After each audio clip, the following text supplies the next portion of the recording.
안녕하십니까, 박사입니다. 유엔이 인정한 주권국가 베네수엘라의 합법적인 대통령 니콜라스 마두로와 그의 부인 실리아 플로레스는 1월 3일 미국 군사작전으로 납치됐습니다. 이는 마약 밀매 혐의를 받고 있었던 파나마 대통령 마누엘 노레가가 36년 전 납치된 날과 같습니다.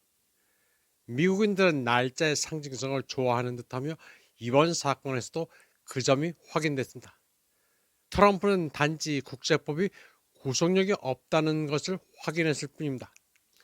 그렇지 않으면 다른 나라가 예를 들어 네타냐후를 전쟁 범죄 혐의로 기소하고 체포해 재판에 회부하는 것도 합법이라고 인정해야 할 것입니다. 아마도 이러한 함의 때문에 트럼프는 마두로 납치 사건 관련해 다른 어떤 나라도 그런 행동을 할 수 없으며 오직 자신들만이 할 수 있다고 말한 것 같습니다. 마치 다른 나라들에게 너희들도 할 수 있으면 해보라고 도전하는 듯한 발언이었습니다. 다시 말해 그는 세상에 다음과 같은 사실을 알렸습니다. 우리는 이것을 할 수 있는 힘이 있고 너희들은 그렇지 않다. 따라서 우리는 이렇게 할 권리가 있다. 즉 권리는 힘에서 비롯된다는 것입니다. 기원전 416년 작은 섬 국가 멜로스를 포위 공격했을 당시 아테네인들은 멜로스인들에게 비슷한 주장을 펼쳤습니다. 양측 협상에서 아테네는 불평등한 권력 관계에서 강자는 자신의 이익에 부합한다면 할 수 있는 모든 것을 해야 하고 약자는 양보해야 한다고 주장했습니다. 이러한 맥락에서 정치의 본질은 권력 관계에 반영되며 옳고 그름은 이러한 본질이 숨겨진 아름다운 말일 뿐이라는 것입니다. 제프리 sak스 교수는 마두로 납치 사건 관련해 미국이 국제법의 존재 자체를 고의적으로 파괴하려 하고 있다고 지적하며 이번 일로 미국이 베네수엘라만 그치지 않고 그린랜드도 곧 그 대상이 될 가능성이 매우 높다고 경고했다. 그는 트럼프가 그린랜드를 점령했을 때 유럽이 어떤 기분일지 모르겠지만 그런 일이 벌어지더라도 놀라지 말라고 말했습니다. 터커 칼슨은 베네수엘라가 IMF에 빚을 지지 않았고 로스차일드 가문의 통제를 받지 않는 자체 중앙은행을 가지고 있다고 시작했습니다.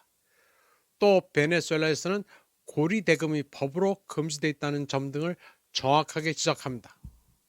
마두로는 2002년 우고 차베스가 확립한 볼리바르 사회주의에 충실한 계승자이자 추종자였습니다. 당시 베네수엘라에 소외된 국민들은 자유를 얻을 기회를 가졌습니다. 500만 헥타르의 토지가 토지 없는 사람들에게 분배됐고 석유회사 페트롤레오스 대 베네수엘라와 오리노코 강 유역의 유전은 베네수엘라 국민들에게 반환됐습니다. 미국 작전의 주요 목표는 두 가지라고 할 수 있습니다. 첫째는 미국이 자신들의 것이라고 주장하는 석유 자원을 미국에 반환하는 것이고 둘째는 볼리바르 사회주의를 없애고 베네수엘라를 다시 미국의 식민지로 만들어 트럼프가 말하는 훌륭한 사람들이 할리우드 영화처럼 행복하게 살게 하는 것입니다. 그러나 트럼프의 목표가 달성되려면 미국은 베네수엘라를 실제로 점령하고 베네수엘라 석유가 다시 미국의 소유가 돼 베네수엘라 국민의 이익을 위해 사용되도록 해야 합니다. 하지만 아직 그런 일은 일어나지 않았고 앞으로도 일어날 가능성은 낮습니다. 미국은 침략과 납치, 탈출을 통해 보여주기식 행보를 보일 수는 있었지만 베네수엘라를 군사적으로 점령할 힘은 없기 때문입니다. 베네수엘라 정부는 현재로서는 변화가 없습니다. 베네수엘라 대법원은 델시 로드리게스 부통령을 대통령 권한 대행으로 선포했으며 볼리바르 사회주의 수호와 자유 수호를 위한 그녀의 행보와 끈기, 특히 미국과의 관계에서 그녀는 마두로보다 더 까다로운 상대일지도 모릅니다.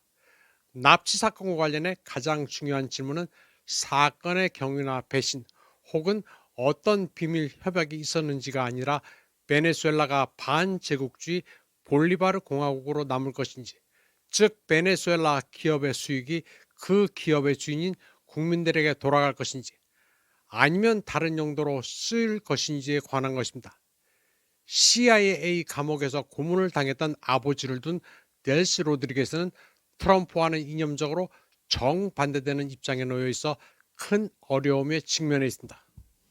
독일계 멕시코 사회학자 하인츠 디트리히 교수는 스푸트니크와의 인터뷰에서 미국이 마두로 대통령 납치를 통해 다른 나라에 보내고자 했던 메시지는 워싱턴이 결정권을 쥐고 있다는 겁박이라고 말했습니다.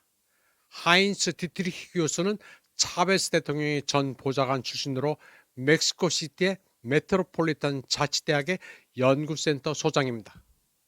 그는 미국의 구닥다리 제국주의적 접근 방식은 이번에는 먹히지 않을 것이라고 강조했습니다. 델시 로드리게스 대통령 권한대행은 마두로 대통령이 추구했던 볼리바르주의적이고 국가 주권 지향적인 노선을 고수하려는 의지를 보인다고 그는 분석했습니다. 디트리히 교수는 군사적, 정치적 분석으로 볼 때 미국의 행동은 기본적으로 언론을 겨냥한 허세 작전으로 생각된다고 말했습니다. 그는 또한 미국이 마두로를 대체할 인물이 없기 때문에 마두로를 납치한 전략적 목표도 없다면서 현재 베네수엘라는 미국의 제국주의적 이익을 위한 권력 공백만 존재한다고 설명했습니다. 디트리히 교수는 또 베네수엘라 경찰과 군대는 물론 대다수 국민들도 미국의 개입에 반대하고 있으며 미국이 관리하는 석유 매장량 개발로의 경관 전환을 위한 기반도 없다고 말했습니다. 그는 미국 제국은 파산 직전으로 올해 심각한 재정난을 해결하기 위해 5조 달러가 필요하지만 그 돈을 확보할 전략적 안목이나 실질적인 해군, 공군력도 갖추지 못했다고 평가했습니다. 따라서 시간은 결코 미국 편이 아니라고 요약했습니다. 이번 방송은 여기까지 하겠습니다. 시청해주신 여러분 감사합니다.